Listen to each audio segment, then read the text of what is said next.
for a long time, I enjoy getting dolled up and taking photos that, I would describe as feminine and where I feel sexy, I feel desirable, and for me that's very affirming. It's something that makes me feel very good. It's something that helps me feel a lot better about my body. And then also I realized too, there's a part of realizing that other people find me attractive and desirable that feels really good as well. So you mentioned earlier with this whole OnlyFans thing, you have certain boundaries that you subscribe to. Do you want to talk a little bit about those, and if there is a point at which you'd be willing to compromise those, a certain dollar value? I think ethically, anything that two consenting adults do where, both people are, willing participants and no one's being harmed, I have no judgment for that, and I don't think there's anything wrong with that. Me being trans is a way bigger obstacle to dating than me doing anything like this. What I do think is important, as soon as she announced that she was doing this, I'm like, we've got to address this because we are people that are doing a show claiming to be authentic. So if we're going to avoid something like this, talking about this when you're putting that out there, that's completely the opposite of the goal that we're trying to, pursue with this. So that's personally why I think that it was important to talk about. Does it feel purely validating, or do you feel the weight of that objectifying aspect of it too? So there's that's a good point. There's definitely, it's definitely mixed, right? You're not treated like a human, right? You're treated, like a product. Just as if you're just there to meet their needs and their desires.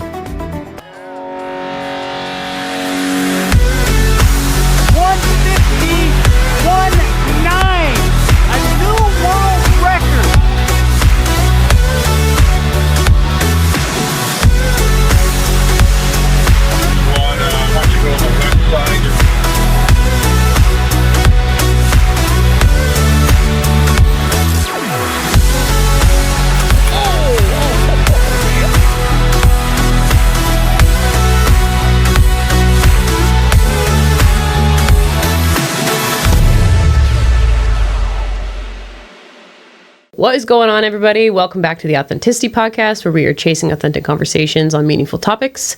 We are shooting today out of Hamilton, Ontario. Janae came to Canada. Sweet for me. I am Alivia Walker, one of your hosts. I am the other host, Janae Kroc. And today we are doing a pretty cool topic on Janae having an OnlyFans. Yeah, which I'm sure a number of people probably found somewhat of a shock, or at least surprised. Yeah, so we wanted to do this because I know there's at least one comment on one of your social media posts lately, or actually I think when we posted the first podcast episode that somebody had lost all respect for you after doing this. So I haven't really, it's not something I've advertised or talked much about. But I put one story on Instagram, and then immediately there were comments, saying stuff like that people had lost respect for me. And so we thought it was important to explain why I've made that decision. And I just think it's an important topic to talk about in general. Yeah.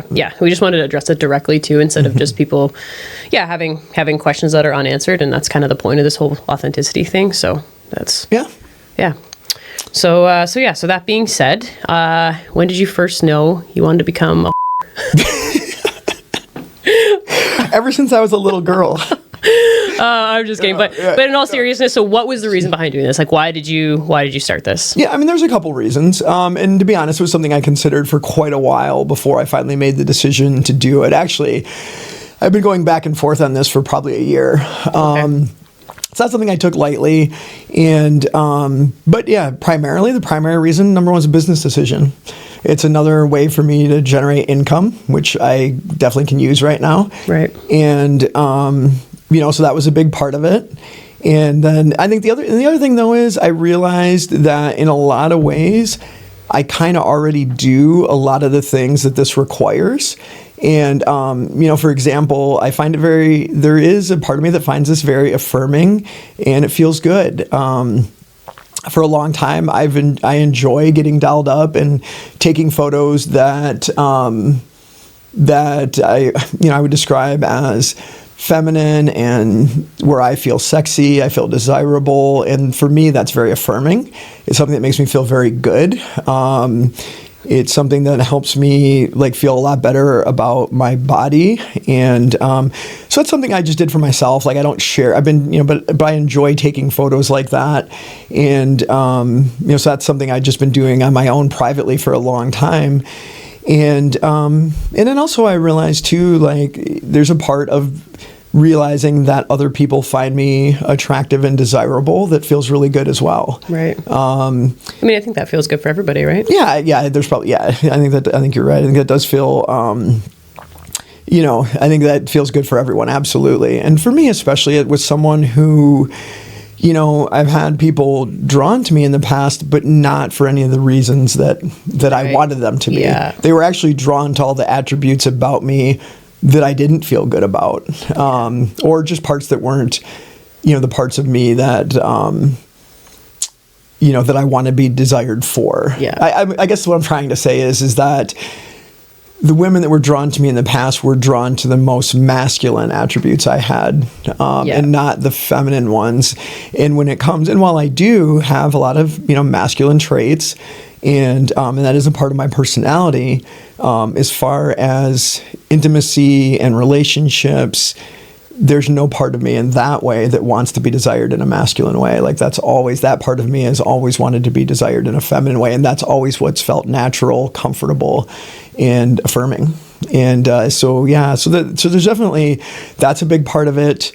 And then honestly too, like I've been dealing with a lot of the same stuff ever since I've been out, and we'll talk more in a little bit about that. We'll get into it a little deeper, but as soon as I was outed publicly, all of my social media was immediately flooded with DMs. I've seen more, dick pics and stuff than I've ever wanted to, and it was very immediate, and the volume of it shocked me, and that's been a constant thing ever since I've been out. It's just there's tons of men in my DMs, approaching me in a very objectifying and sexual way, and so part of me was like, I deal with this stuff every day. Why don't I at least get paid for it? Yeah, I get that. Yeah, and but the main things were, it was another way to generate revenue. And then also it's a part of it I really enjoy, that it feels very affirming for me and makes me feel good about myself. So does it feel like purely validating, or do you feel like the weight of that objectifying aspect of it too? So that's a good point. There's definitely, it's definitely mixed, right? So there's parts of it that feel affirming and that, make me feel good about how I look and how my body's changed and things like that. But no, there's definitely the aspect of being objectified in a very negative way. And it's what you're not treated like a human, right? You're treated, like a product. Just like as if you're just there to meet their needs and their desires, and you're not a human being. And I've experienced that in person too, like as far as, we've talked about before how while all my serious relationships have all been with women, in recent years I have dated a handful of men, and that was definitely an aspect of, I wouldn't even call any of those relationships. There was, I never went on more than 2 dates with any of the men. But right away, like sometimes it felt very objectifying, very even degrading. Interesting. And that there was no concern for how it made me feel at all. It was purely about meeting their desires and their needs. And then, there's an aspect of this that can feel very much that way too. And that's where I think it's important that each person needs to set boundaries for themselves of what they're comfortable with and what they're not comfortable with. And, and like I said, there's aspects that, make me feel good. And then there's aspects that really make you feel the opposite way. And then, but that's up to me, what I'm willing to accept. And right. So what kind of things make you feel bad? Like, is it just the way people approach it, or is it just the way they treat you? I think anytime it's dehumanizing. Okay. Like sense. It's very objectifying and dehumanizing when you're not treated like a person, when you're, it's those aspects. And some of it is, like just very, I'm trying to think of another way to phrase it besides dehumanizing. but yeah, like you said, it's almost like being a product or just an object.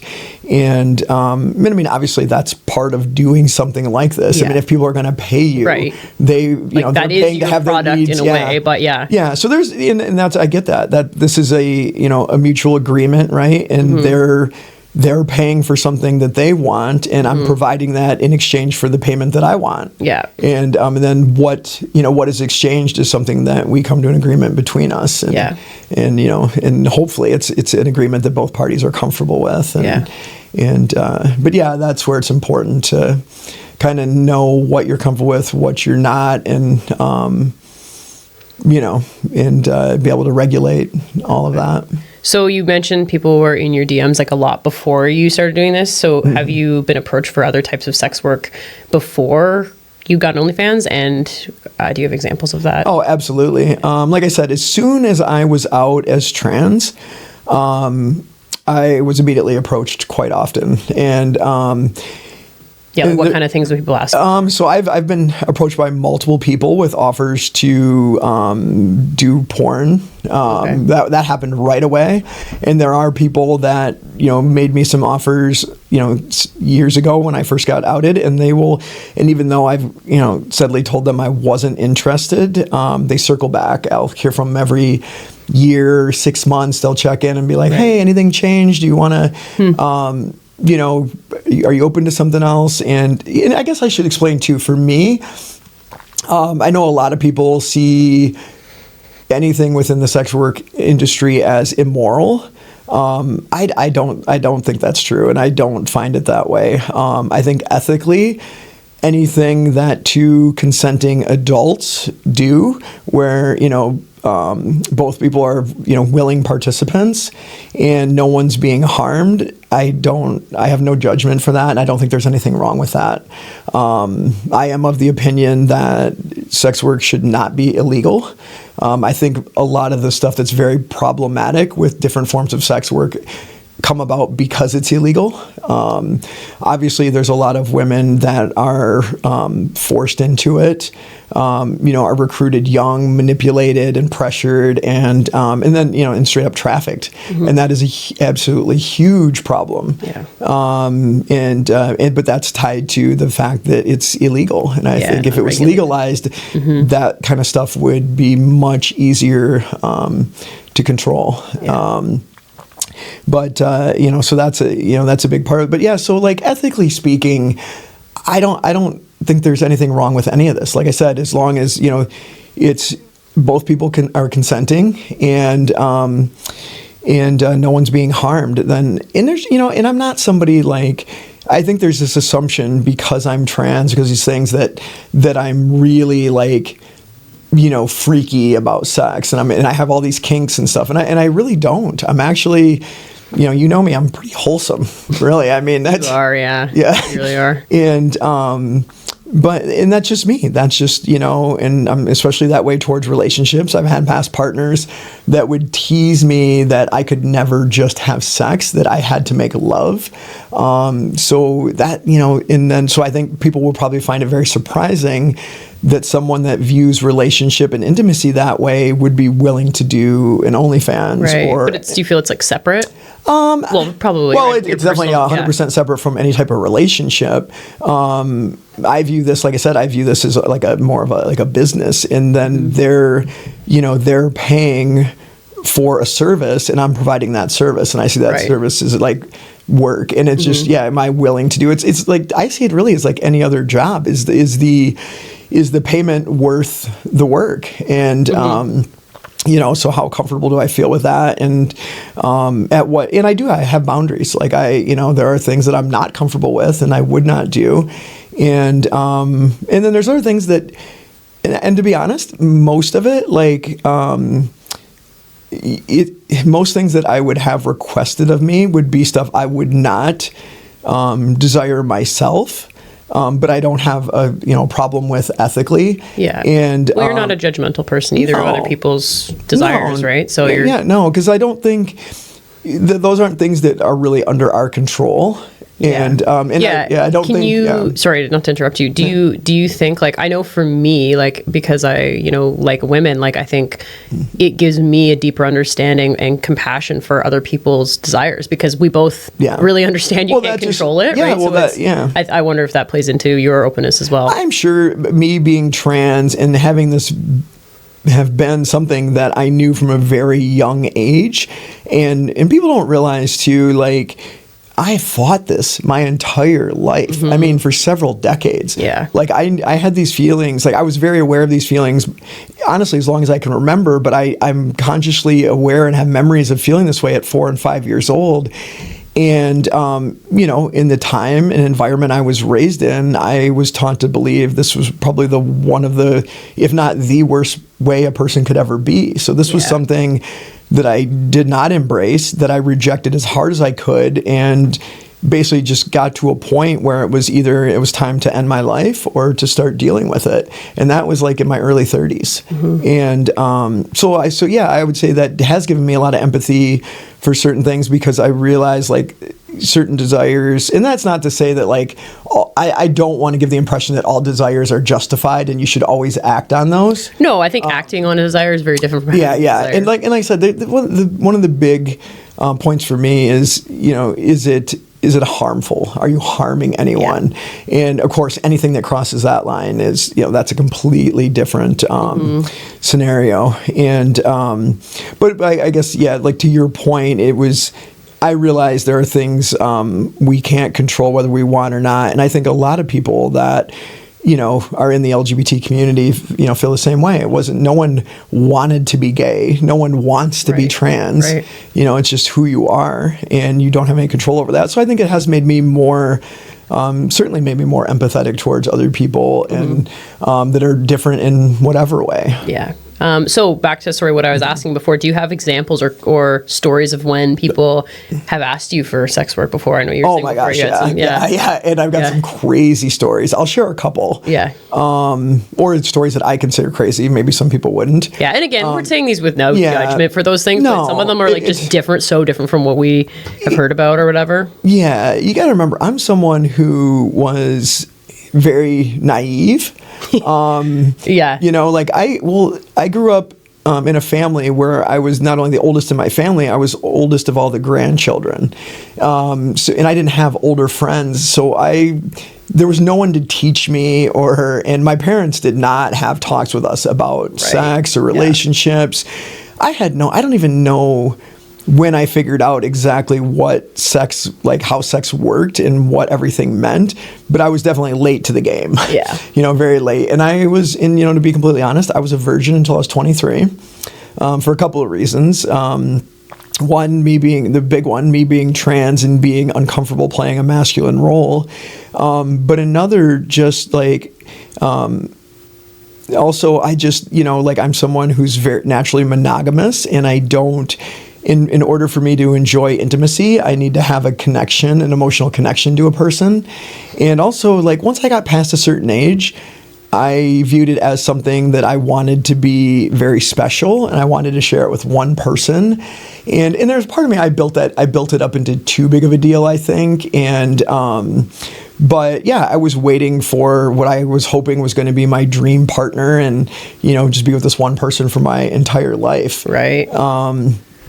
But yeah, like, as far as I'm sorry, what was the original question? Just the stories of when people approach you. Approach me with, so getting back, so I guess my point was essentially, I'm pretty wholesome, monogamous and all that, but I've been, and so that's why when some of these things I was approached for some of these things, I was like, whoa, like, people, like, that's something that people do.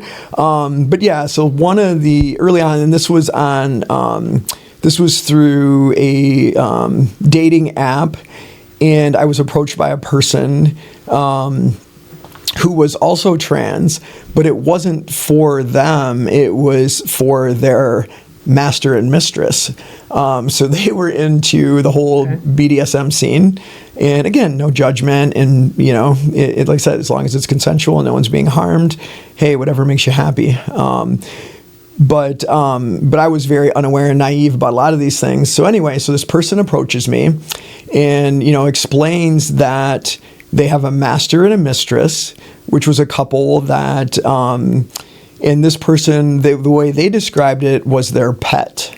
And that involved them being led around on a leash, on their hands and knees, and they would basically go to these parties that would people would hold in these large homes, and there would be, it sounded like dozens of couples there, and the pet's job was to do whatever master and mistress told the pet to do. Yeah. And this person was approaching me. She was approaching me to be another pet. Her master and mistress wanted... they wanted you to be another pet. Yeah, she was trying to recruit me to do the same thing she was doing for her same master and mistress. Interesting. Yeah, so basically her master's like, hey, we want you to go recruit, Janae. And I was just like, what? And, I guess if you're very naive to all that stuff, you're like, what is going on? I knew these things went on, and I've been to a few things. Like I'm not completely, well, especially at this point in my life, I'm not completely naive. I was very much, growing up. Right. Like I said, very late to the game. But to me, it just sounded like the least appealing thing in the entire world. Interesting. Yeah, I'm sorry, go ahead. No, I was just going to say, so like power dynamics, I think, are something that play really big into different people's turn-ons and sexuality. So absolutely. I think that's, a lot of that stuff's just maybe a more extreme form of power dynamics, but... Definitely. Yeah. I would agree. I think it was the power dynamics. This person enjoyed being controlled like that, and being completely, I think, I guess you could say, submissive, and there was a big turn on for them, or fulfilled needs they had, to be submissive like this, and to be dominated and told what to do and have to obey all these things. Right. But basically, what they explained was, at these parties, they'd be led around on a leash, and they would basically service whoever their master... Sexually service? Yeah, okay. Whoever their master and mistress told them to. Right. And to me, that just sounded like nothing I wanted any part of. Yeah. I was like... I think you got to be really into that to want to do that, right? Yeah. It's got to really do it for you. Yeah, I was just like, that sounds horrible. And to me, it was like, what good happens for you? And then they're like, well, that is the good part. And I was like, okay. And and I totally get it. And I've met people with all different kinds in the years following that. I've met people, and I understand a lot of those things way better than I did before. Yeah. I just couldn't relate. Right. And but that was like one of the first ones that I was like, whoa, I didn't realize that was a thing. It's interesting also, I think, to me, more is like to approach a stranger with that without knowing anything about them. But I guess you just put it out there. That's like maybe the only way you're... Yeah, I mean, and it was asked in a very I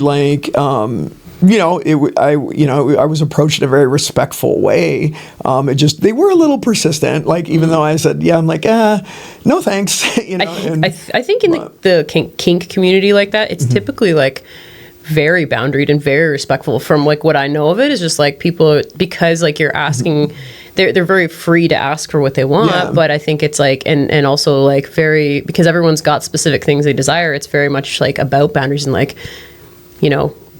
usually very much listened to when you say no. So I'm you're right. And following since then, I do know people that are in those communities, and consent and rules and boundaries are a very big thing. And it sounds like most of the people, at least that I know, that are involved in those communities, it's very clear what's what people are okay with, what they aren't, and people are very respectful about about sticking to those things and respecting that. But that, for me at the time, that was like, whoa, I just, I had never you're considered anything like that. From small town, and your biggest fantasy is getting married and being in love. I mean, it's funny. I mean, you're joking, but I'm not joking. Fans, for Janae's fans. That's 100% accurate. I know. I only know that because we've talked about that before. When I like share some of somehow you're hanging out with your friends and fantasies and stuff start coming up, and when I share mine, my girlfriends are like, "Aw, that's so sweet." And that's me. And then on the other, I guess, talking talking about like respecting boundaries and having all that stuff, I've had to, one of the early experiences I had, this was one of the first experiences I had after, I came out and was open publicly, is I was talking about how my DMs and everything were instantly flooded by guys showing me their privates and and requesting lots of things, and sometimes not even really requesting, demanding. But I had a person, and this was one of the scariest things that's happened to me. I had a person approach me, and initially they had just sent me lewd pics and stuff like that, which I didn't even really pay any attention to because there was so much of that was coming in, and I just was ignoring it really for the most part. And but so this person, what they wanted was they wanted me to webcam with them, and in a sexual way, and I had saw where they had messaged me multiple times, and I just ignored all of it. And then, when I didn't reply after like a few weeks or something, he sent me a link to some social media pages that were basically copies of mine.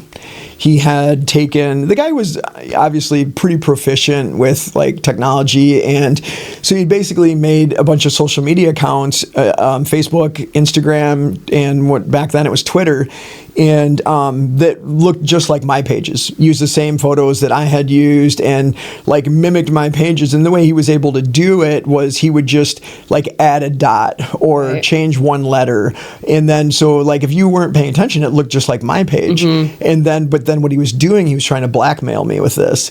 So he's like, you webcam with me and I'll take these pages down. Yikes. And I tried talking to him one time only.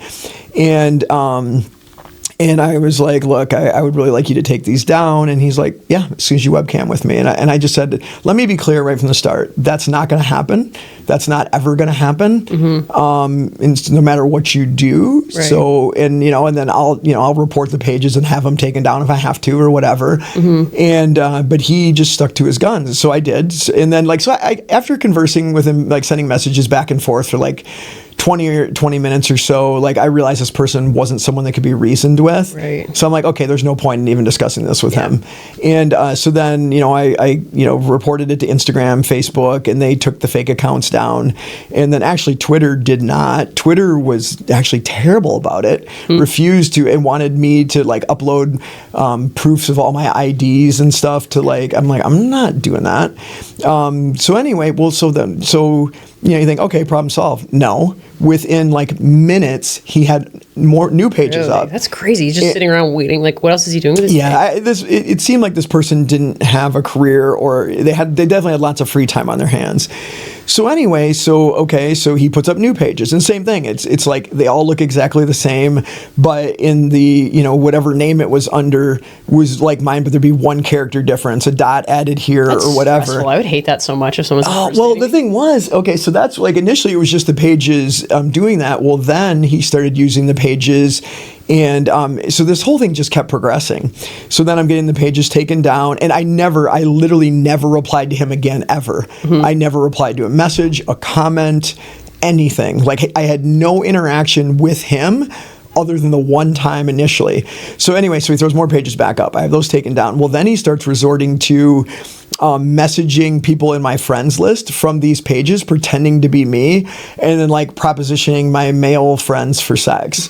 And then that was actually very unbelievable at the time. And it was kind of funny. So I get my guy friends like, hey, thanks for the offer today, but I don't think my wife would like that. And, so funny. And I'm like, what? And I'd be like, what? And then they're like, hey, just FYI, somebody's got a fake account. They're pretending to be you, and they're like sending me all kinds of stuff. And I'm like, okay, thanks for letting me know. Get those taken down. Well, then when that didn't work, and I didn't reply to that didn't get the response he was hoping for, then he moved on to other stuff. So then he started making racist posts and stuff on those pages, and that like concerned me right away, because obviously that's something that like that I was very upset about, and of course there was a little bit of concern, like, oh my gosh, I hope no one would ever see this and think that it actually linked that to me. Fortunately, that didn't happen. Either no one saw it or no one believed it anyway. But he just kept getting more and more extreme to try to blackmail me into webcamming with him. And then he would send me, he would send me links to whatever he was posting, and some of the stuff I'd open up and I'd be like, holy crap, like, yeah. But fortunately, you know, I'm sure people can tell that's not you at that point, right? Yeah, I don't think anyone actually believed it was me, and plus, you know, these are brand new pages. If anybody took more than one, like at first glance, it looks like my page, but then you realize, like, well, there's no followers, or only a couple, and then there's no page history, and then they realize, oh, this is some troll account. Yeah. So, but at first it really concerned me. Well, then, so after that, then he makes accounts in all my boys' names. Oof. And so that really upset me. But again, I'm not taking the bait, and I'm not going to give in. And so anyway, so this basically kept progressing for 9 months, going further and further and further, and eventually it progressed to him. And he would comment on every post I made. He would comment on it. And some of my friends, like a couple of my coworkers, they found it entertaining. I did not. But they were like constantly just kind of waiting to see what he'd do, because it just kept escalating and it was getting crazier and crazier. But it eventually progressed to the point where he was threatening to murder me. Yeah, that is messed up. Yeah, well, and the scary part was that I never understood like how helpless you are against things like this.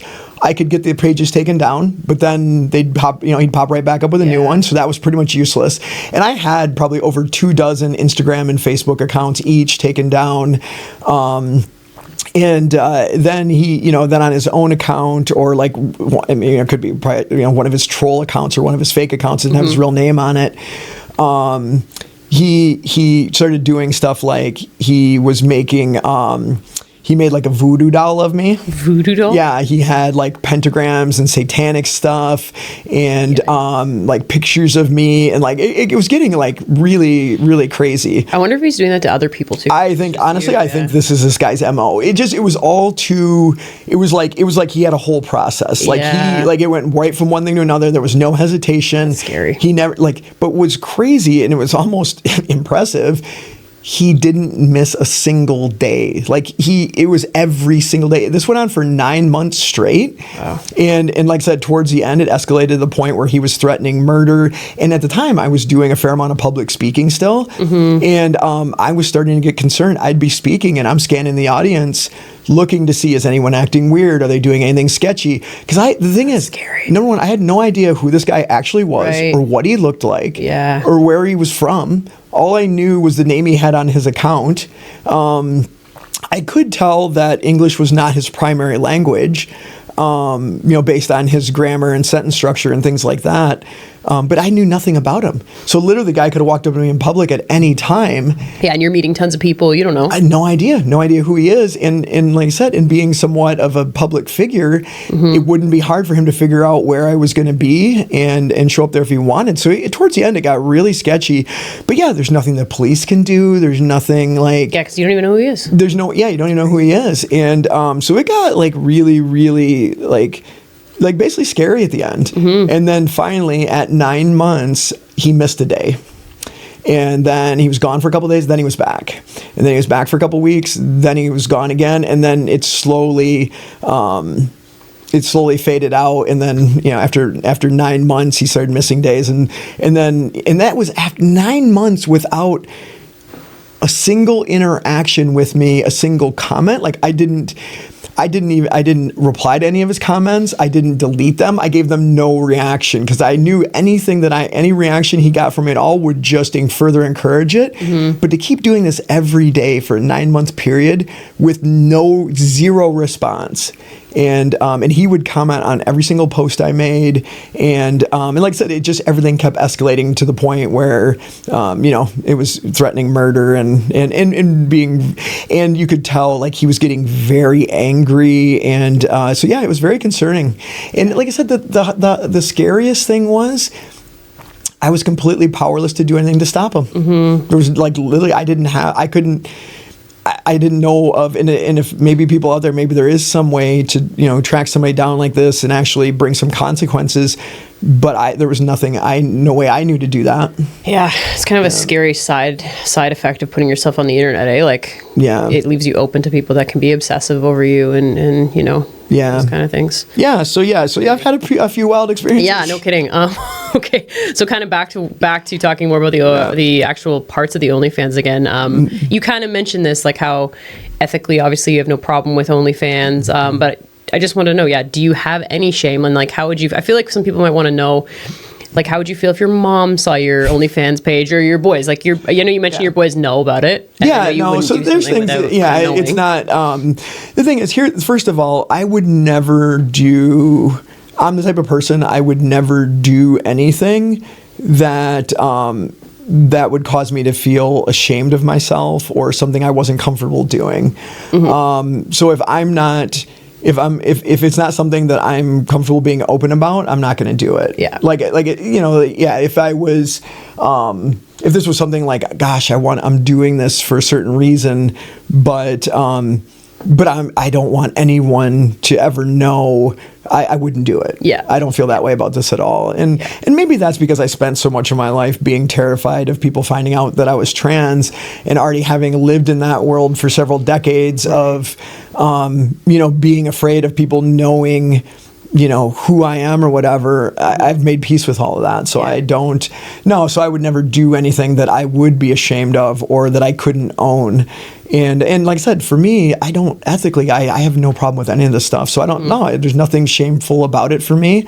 The funny thing is, you say my mom, like the funny thing is, so I've barely, even like acknowledged that I'm doing this. I mean, it's only been, when we're talking about this right now, I opened it, my page went live like 2 weeks ago, a couple weeks ago.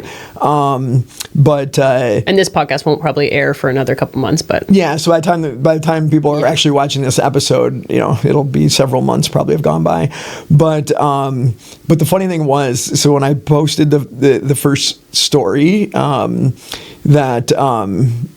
basically indicating that I had this, my mom called me within 5 minutes. And when my phone rang, I'm like, oh my God, my mom saw that. And I'm like, and honestly, like, I find some humor in that, but but my mom is not like me. My mom's completely opposite. She would not, and I don't know, if she ends up listening, she could be listening to this episode eventually. But yeah, when I saw when my phone rang, and then I said, oh, it's my mom, and I literally I just posted that story. I'm like, oh boy, here we go. And I kind of, to me, it's kind of humorous or whatever, but she's not someone. This is something like, if when she does find out, she's not gonna think it's like a cool thing, and definitely be something. Her, I think. Yeah, and hopefully it doesn't. I don't want her to, feel like embarrassed because of what I'm doing, but at the same time, I'm not going to live my life because she, but no, I don't. I literally don't care at all. Like, and I'll have a discussion if this does come up and she approaches me about it. I'll have a discussion with her, and I'll explain. I'll be like, I'm doing it, and this is why. And I'm totally cool with it. Yeah. And I know my mom's gonna be like, oh my gosh, I can't believe you'd ever do something like that. And she's, oh boy, she's on the opposite end of the spectrum with a lot of that stuff. And then as far as my boys go, like I didn't have a big discussion with them about this, but I was just like, hey, like, just let you guys know this is something I've decided I'm going to do. So if anyone ever mentions it or anything, I wanted to let you guys know that. And my boys are like, I feel like they wouldn't care at all. They don't care at all. They're like, whatever. They're like, I would say in a lot of ways they're very much like me, in that they're not judgmental. They're very open-minded, and I think they just don't care either. Like, they judge people based on how you treat them and interact with them, and you've always been a great parent to them, and I don't think they care at all. No, my perspective on them. And I think they do. They have a lot of respect for me. They know what type. Because the thing is, the values I tried to instill in them and tried to, exude and lead by example are, honesty, integrity, loyalty, things like that. Like, this is not the kind of stuff that, like, I know for some people this is a big moral quandary, right? Or it's something they just think is abhorrent. And I thought you said horror. Yeah, I know. We're gonna have a lot of bleeps in this one. Yeah. No, I have no problem being a whore. We've noticed. But yeah, this is not like, we all have our own set of principles, or at least I hope everybody does. And for me, this is, like I said, this isn't something I see in a negative light and have any moral issues with, even though I know there's probably a lot of people who feel very differently, and they're certainly entitled to that perspective. But yes, in regard to my boys, like I said, we, honesty, integrity, loyalty, things like that. Those are the values that we hold dear. Yeah. And this kind of stuff, it's like I said, as long as you're not harming anybody, who cares? Yeah, for sure. Yeah. Okay, so we've talked a lot about how ethically and morally I have no issues with this kind of stuff at all, obviously, or I wouldn't be doing it. And a lot of people feel differently. But I want to know, I'm curious, I consider you someone who has strong ethics and strong morals. And I'm just wondering, how would you feel about this? Is this something you would ever consider doing?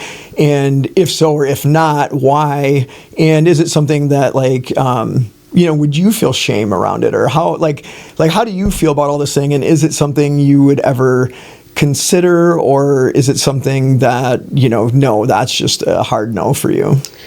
Yeah, I think where I'm at with myself in my life right now, I would say no. And it's not because I hold judgment at all. I'm not judgmental to that kind of thing. I think honestly, partially, I don't have to do that. I think when I think you said this earlier, or maybe it was before we were even talking, but how when you got outed as trans, your options for employment became limited. So I know a lot of people that are in sex work, this is their option, or it does feel validating for them or whatever. But for me, I think it would feel the opposite. I think it would feel bad, and not just because I'm a very open-minded person sexually and whatever else, but to have somebody seeing that, it doesn't appeal to me. For you, so for me to feel desire that way actually makes me feel good, and you would have the exact opposite feeling? Pretty much. And also, I would never, for me, it would feel bad to have content out there that people could manipulate in whatever way they want. I mean, we're doing this podcast, obviously that can happen with this too, but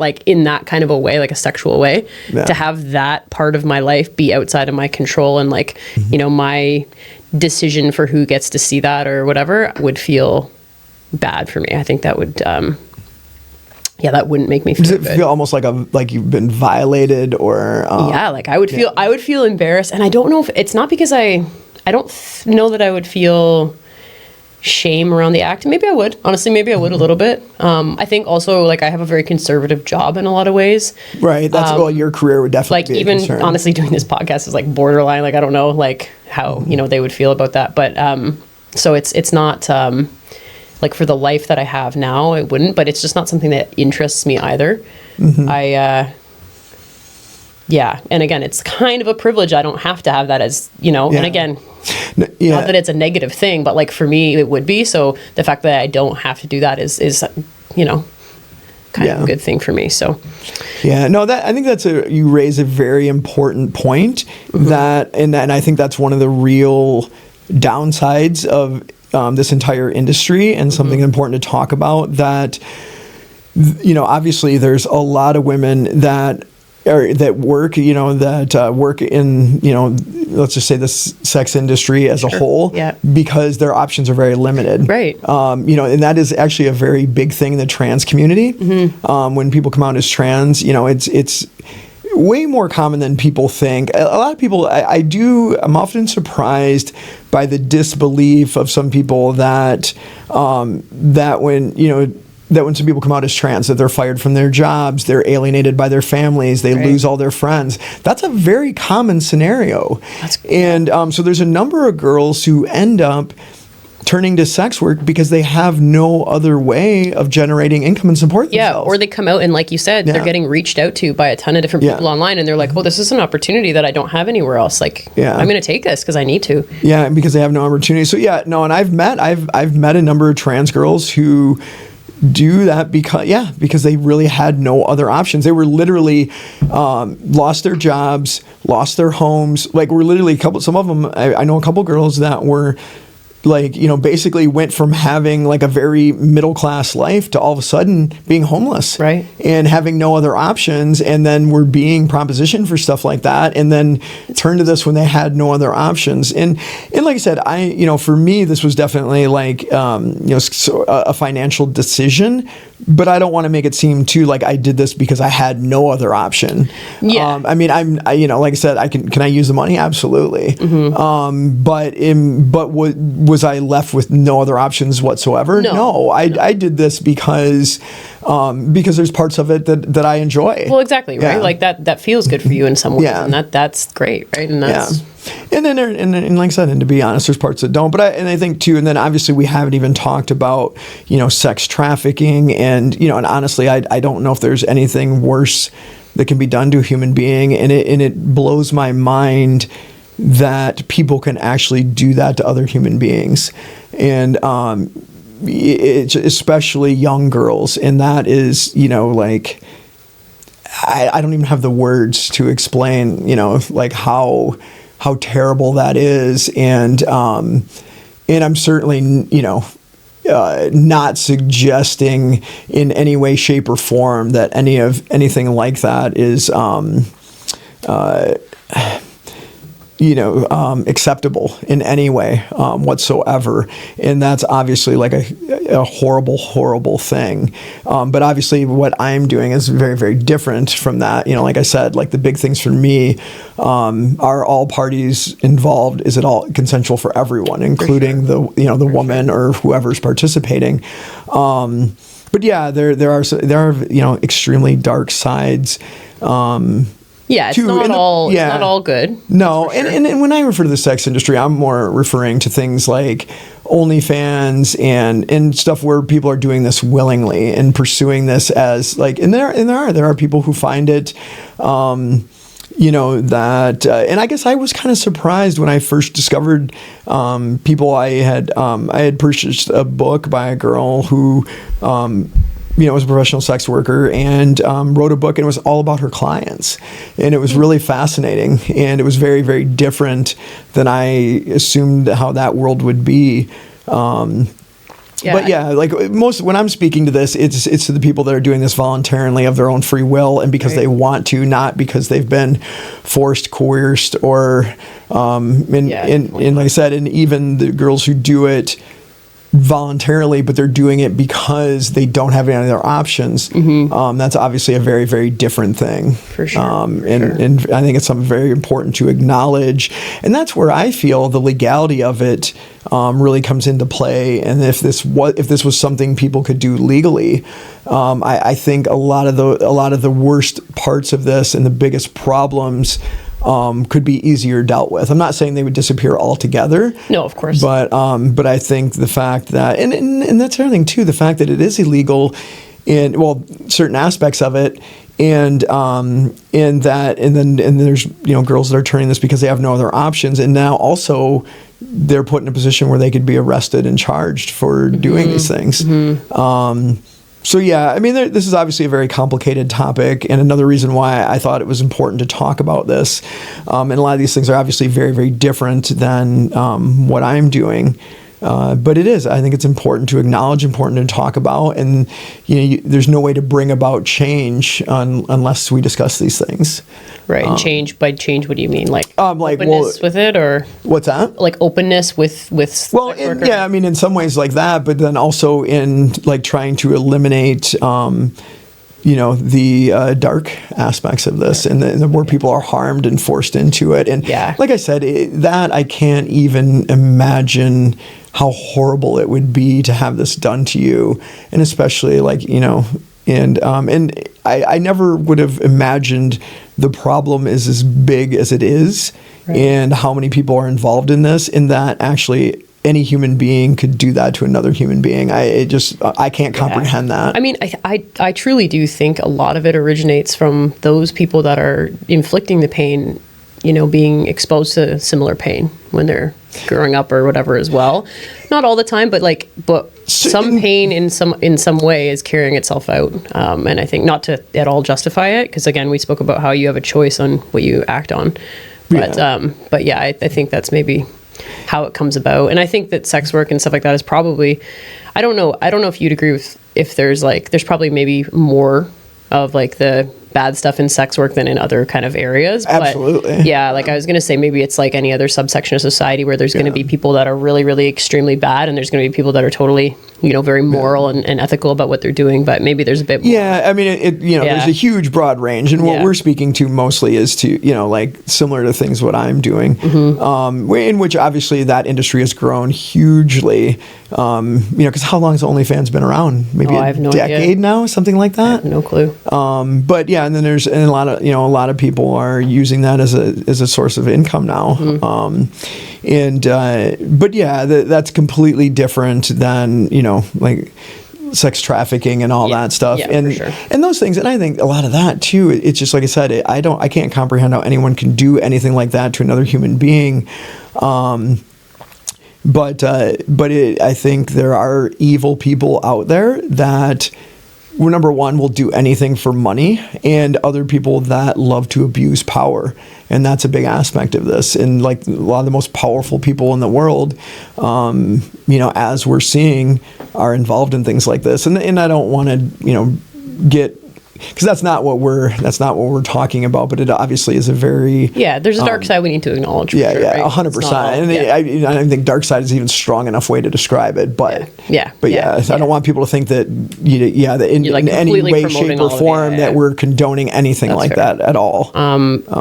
So okay, back to kind of what we were saying. Do you think there's more of a stigma on you for doing this because you're a woman? Like, how do you feel this would have been for you if you had started an OnlyFans pre-transition? Do you think it would have been more accepted? I think there's a stigma with it in general, but yeah, there's definitely a double standard, and that I think that's very evident in any society that would be considered patriarchal. Is that, I mean, like we're all very aware of a guy who has a lot of sex partners who, high body count, is often revered by their peers, and brags about that. And that's seen as like, makes them a good man. Where for women, it's exactly the opposite. Like that's a big thing, you hear about on the internet all the time now is, body count and this and that, how many people have you slept with? And what I find rather, definitely hypocritical, but there's a big push right now to where a lot of young men especially have no interest in any woman who has a quote unquote high body count, but yet they also want women to have casual sex with them. Yes. So it's like, okay, so wait a minute. Just with them.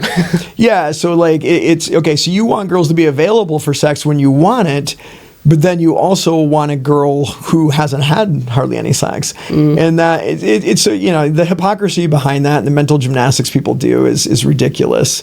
But yeah, it's a clear double standard that men and women are treated in almost completely opposite ways when it comes to this. And I want to just quickly say, like, I don't know if it's even men versus women, because my personal experience, like dating women, I sometimes feel more secure if I think a woman knows I've been with more people. Which is really interesting because it feels like I'd be more experienced. I, know how to lead. I know how to whatever. So it's an interesting thing to... I think honestly, and I think that probably speaks to your experience being in the LGBTQIA plus community. Right. I don't think in heterosexual dating, I think it's completely opposite. I would say you're probably right. I just wanted to mention that, like, maybe it's not. Maybe it's to do with that masculine role or something.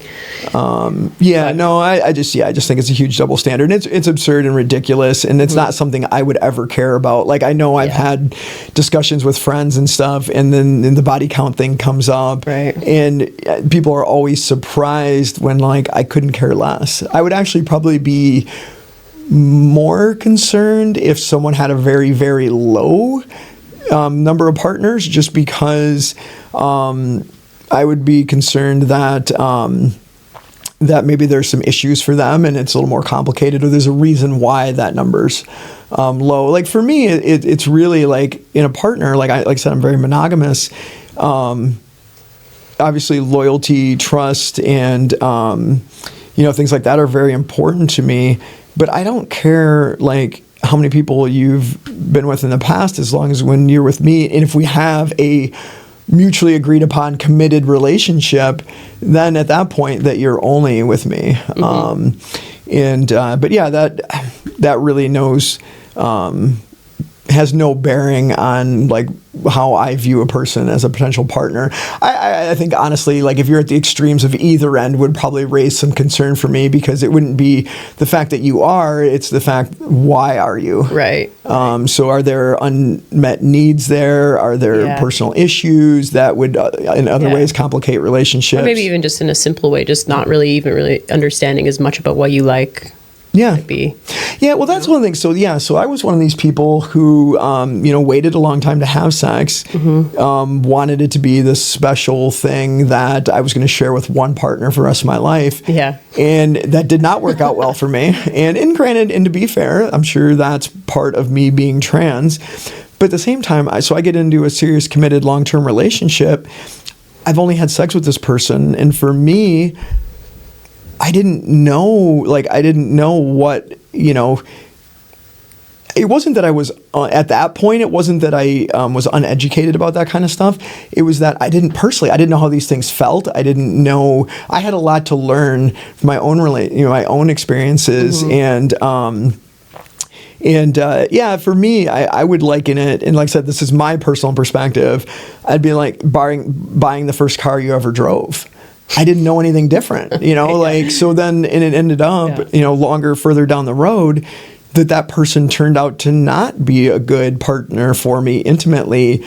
And part of that was my fault, because I didn't know, I had nothing to compare it against. And so early on, when I recognized there were issues, I just assumed that's how it is for everybody. And don't get me wrong, I think there is compromise. There is, being willing to, work with your partner and all those kind of things.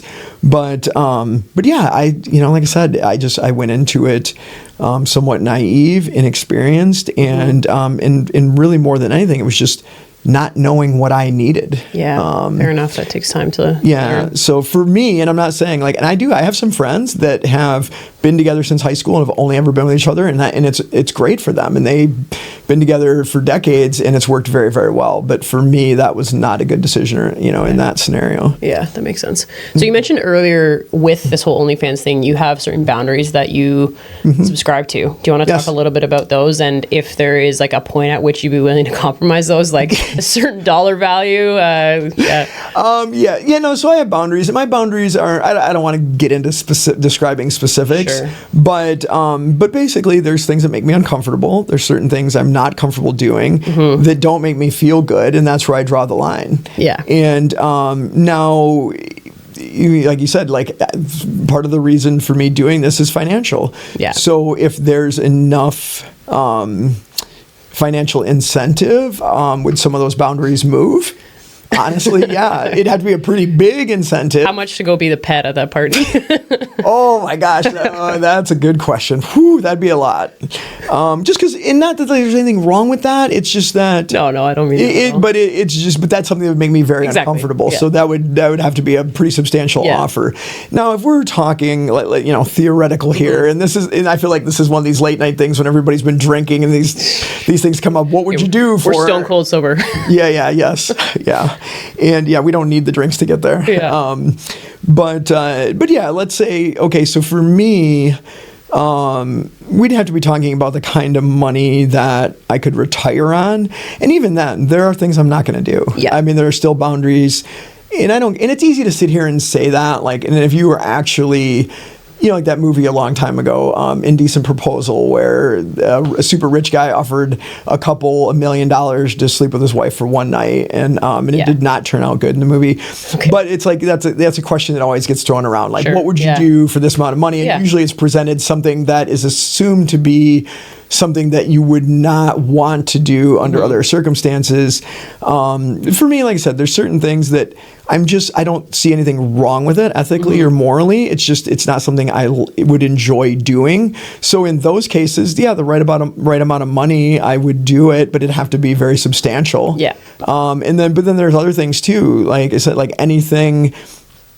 Some hard boundaries would be anything non-consensual, anything harmful, anything like that I took objected to based on moral, ethical. I can say with 100% honesty, $1 billion wouldn't make me move. Yeah.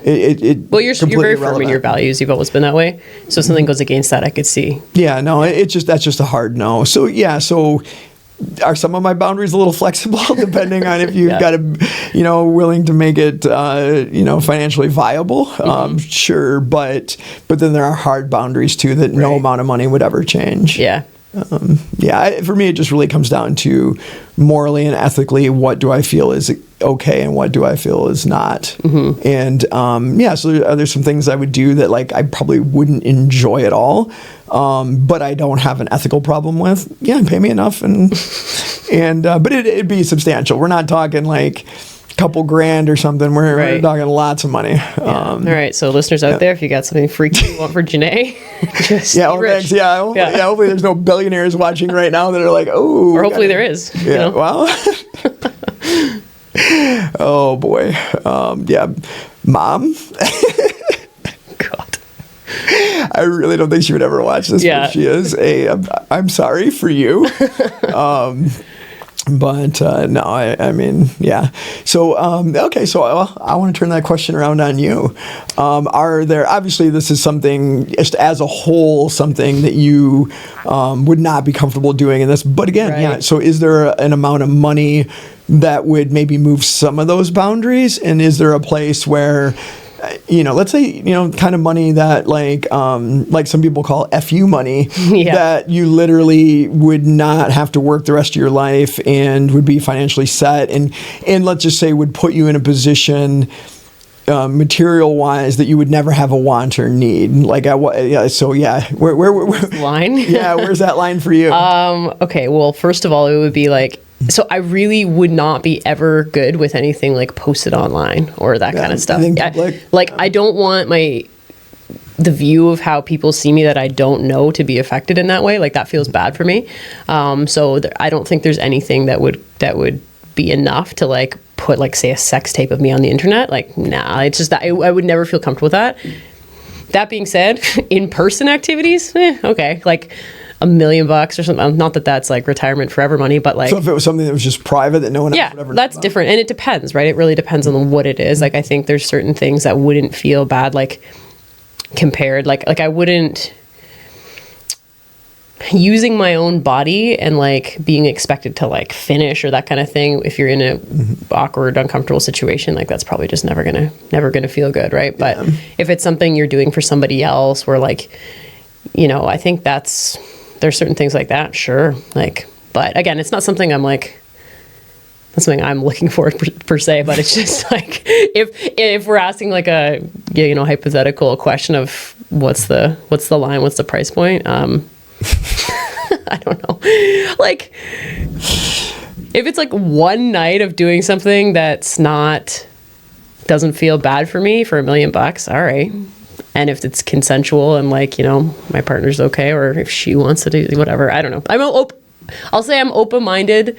I'm not closed-minded, but it's not something that's of interest to me in that way. Yeah. I have a job. I have other endeavors that I, pursuing. I have enough money to get by, so I'm not, but. Yeah, you're not in a situation where that would be something that would be extremely tempting. Yeah, and honestly, it would always be a private thing. That's the other thing for me. I don't have that comfortability with any kind of public displays of acts, sexual acts. So that's kind of where I think I would draw the line.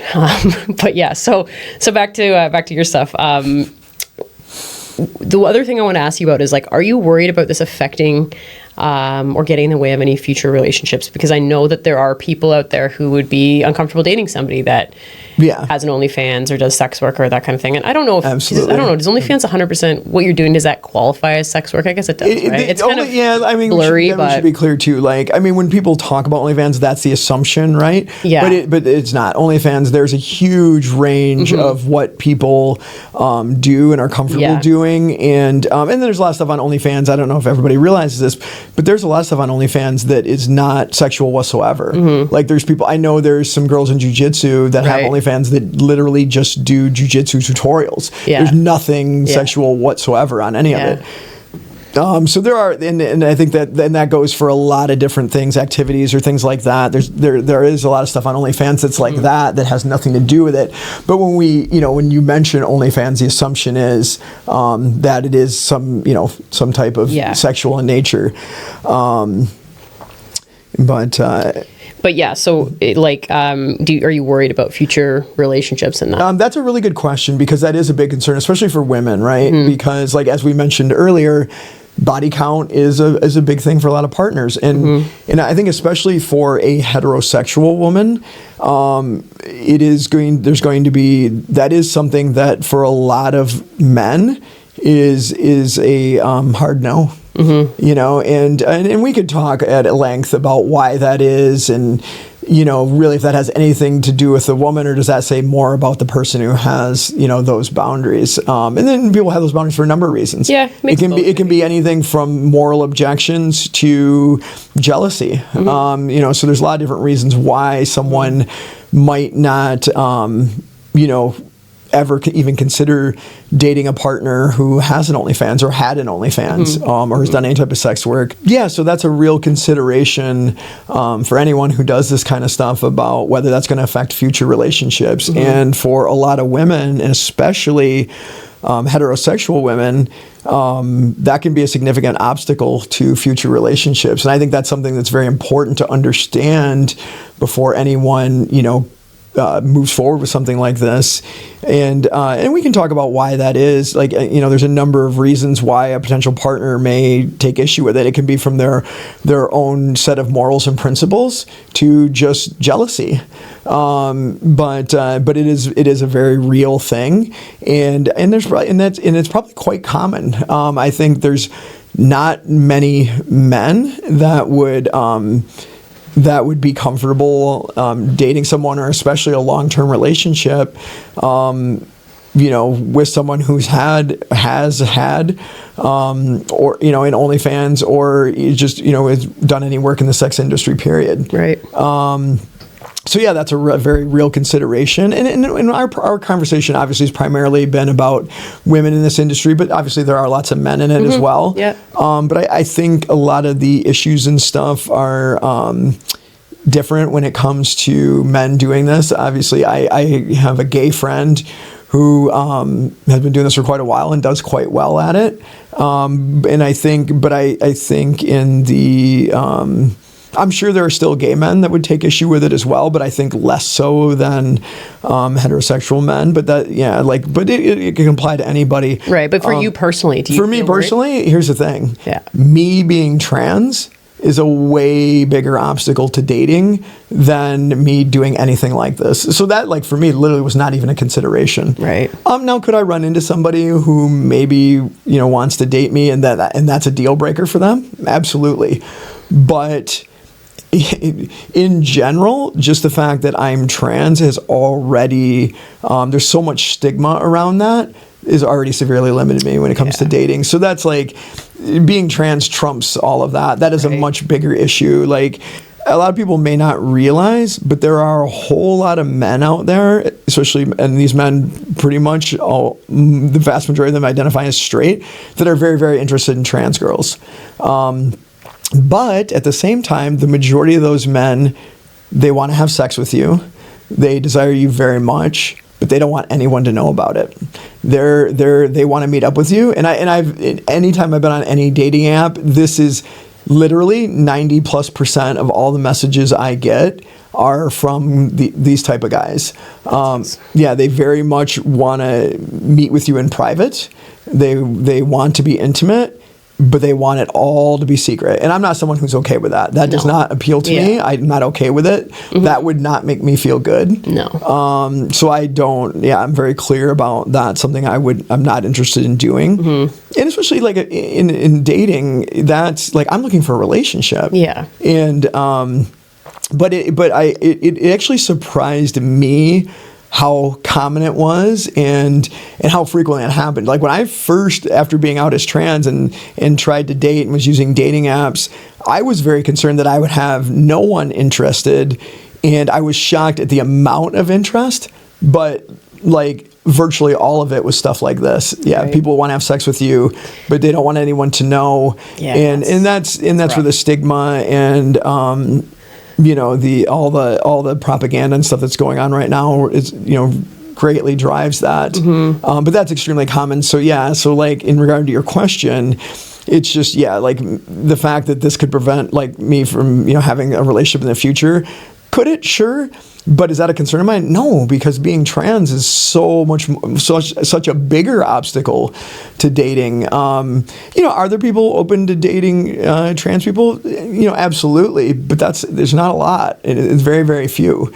And I feel like there's more than you think, at least in Canada. At least, maybe I don't know if it's different in the States. Like I guess because I'm maybe more like in and around the community than you.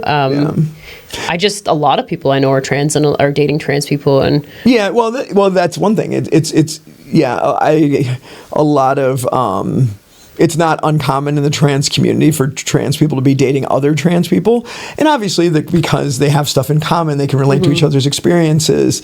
And I know a number of couples where a trans man and trans woman are together, or two trans women. Yeah, sorry, I didn't even mean that. I just meant like I know lots of people that have a trans partner or something. Oh, that aren't trans themselves? Yeah. Oh, wow. I do quite a few. That might be a difference between Canada and the United States. Maybe. And just, I guess, living in, like, Toronto area. Yeah, and then living in a large metropolitan area also increases that as well, I think. Yeah. But no, it's been, like I said, I guess it wasn't surprising to me that it's been very difficult to find a monogamous, committed, like long-term relationship. Right. But it was surprising to me how many people were actually interested in, if nothing else, just sex. Yeah.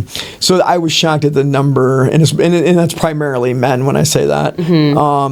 But it's something that's not talked about a lot. But you talk to any trans girl, and that's a very, very common experience. And I think that's what's hard about using dating apps for you, because you have a look that's very uncommon, and I think people fetishize your look a lot. Yeah, because you're jacked and you're and knowing you're trans or whatever.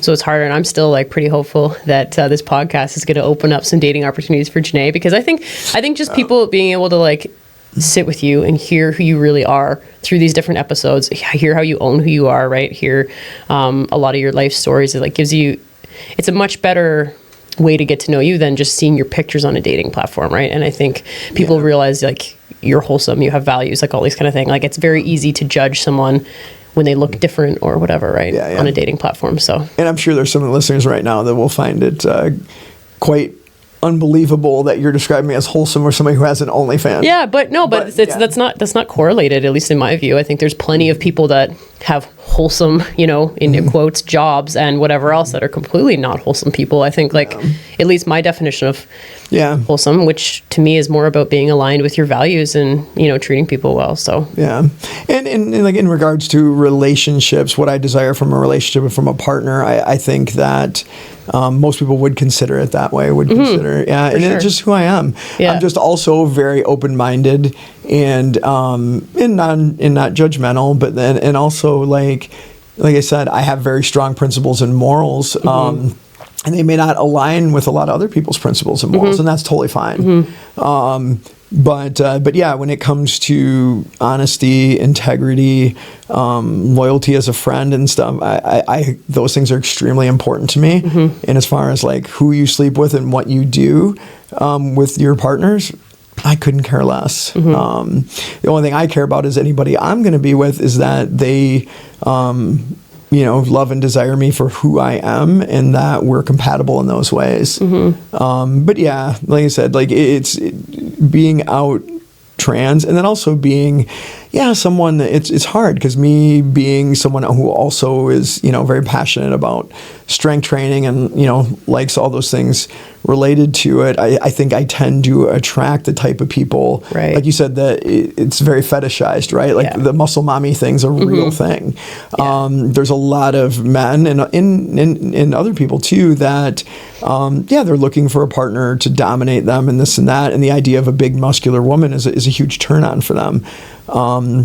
for me, that's not something I'm looking for in a relationship. Yeah. Well, and I would also say too, knowing you pretty well, like I think who you are with like intimacy and relationships is quite different from your day-to-day personality. Like I would say you're very like alpha in your personality, like it's a little stubborn and that kind of thing. So day to day, I think you do have a dominant personality, but then with relationships, so I don't know, masculine is the right way to put it, but like you do have like you're very assertive, you're very, you know what you want, you have your, you know.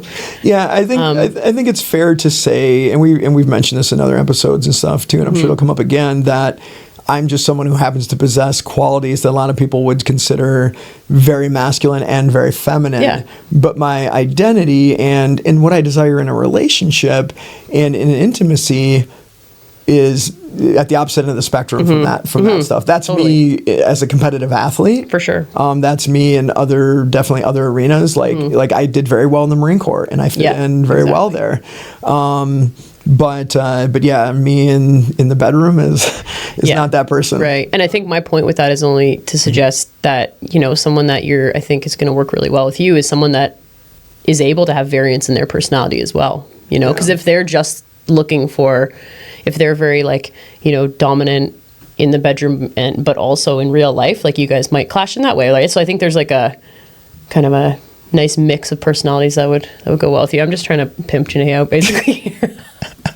But yeah, so that being said, like, is there anything else you want to add to this episode before we wrap it up? Yeah, like the whole point, like I'm sure there were people that saw this and were like, why in the world would you do an episode about this and why would you talk about that? And, you know, maybe there was the assumption that like this is part of me trying to promote that or something. And it's totally not. I just think, and I think we both feel this is an important topic that affects a lot of people and that you know, it needs to be talked about. And there's like very many different aspects of it. And, you know, like we were, you know, primarily coming at this for someone who's doing this, you know, that is 100% consensual, 100% voluntary, is doing it. Like for me, this is another way to generate some revenue that I need.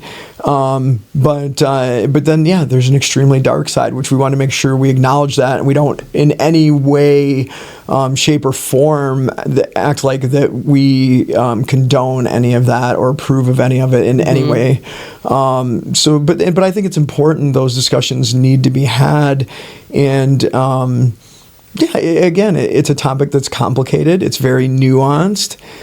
There's a very dark side to it, but then there's I've met people that also like, you know, do sex work for a living and love it, and for them, it's been a great career, and that they've got a lot of personal satisfaction from it. Unfortunately, I think there's a lot of people in the world that's not the case. But I just felt like it was an important topic.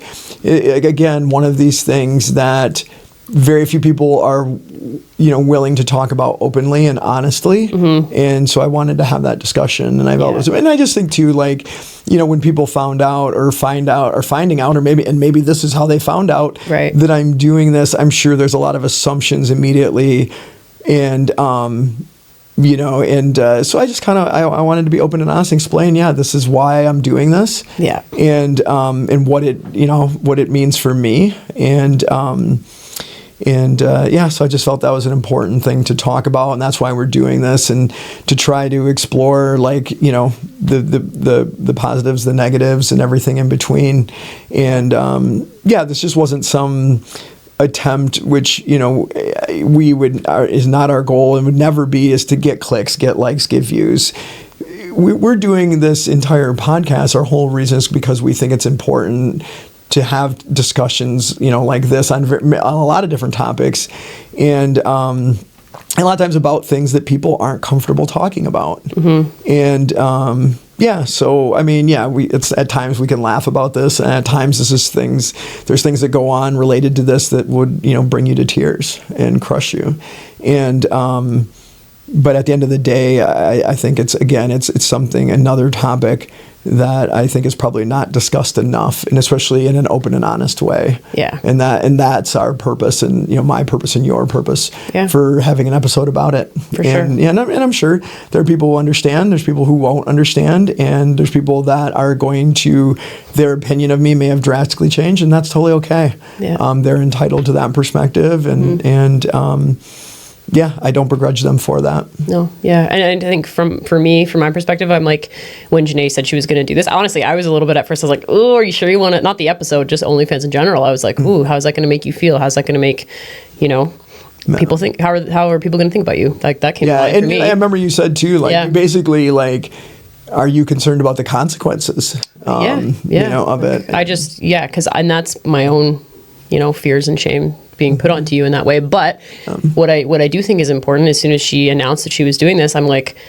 we've got to address this, because we are people that are doing a show claiming to be authentic. So if we're going to avoid something like this, talking about this, when you're putting that out there, that's completely the opposite of the goal that we're trying to, pursue with this. So that's personally why I think that it was important to talk about. So basically, thanks for being open and honest about something that could be definitely hard to talk about. It didn't really seem like it was hard for you to talk about, but there's not much that's hard for you to talk about. At this point in my life, with everything I've been through, first of all, I would never do anything that I was ashamed of, and morally didn't, wasn't in line with my principles. But I am who I am, and I fought so much of that for most of my life, and it was exhausting, and it was not good for me. And so at this point in my life, there's nothing that I would choose to do that I wouldn't be comfortable talking about and being open about. And I think, and especially because so many people are, I think that is the reason to talk about it. Yeah. For sure. But at this point, you want to ask me something, go ahead, and I'll give you an honest answer. Perfect. And, so and at the end of the day, I'm doing this because it's something I want to do, and there are parts of it that I enjoy, and it's an overall positive for me. So that's why I'm doing it. Cool. So I guess that's about all we've got for today then. So as always, thanks for listening. Yeah, thanks for, and I'm, somewhat anxious about. I'm curious to see people's comments. Please, express your opinions, your feelings, and positive, negative, in between. Feel free to say how you feel. I'm interested in that, like in understanding how other people feel about it, and and it's totally fine if you 100% disagree with this and your opinion of me has changed in a negative way. That's totally fine. Yeah. Feel free to share that. I won't be deleting. We won't be deleting and blocking comments. Yeah, we want comments on. That's something we actually wanted to talk about a little bit, is just address that. Like, we want people to comment. We hope people engage with us, ask us questions, ask us things that, you want us to talk about, because we're totally open. So. Yeah, and that's another important point too for future episodes. If there's a topic that you want us to talk about, or something, whether it's from our lives or something else, throw it in the comments. Let us know. Shoot us a private message. We're happy to explore lots of different things, and that's the point of doing all this. Yeah, absolutely. So anyway, I hope. I hope this won't be your last episode that you joined us for, but no, I hope you found it at least somewhat valuable or interesting. And thanks, if you made it this far, thanks for sticking around. We appreciate you, and hopefully we'll see you next time. Yeah, see you next time. Bye. Okay, let's go.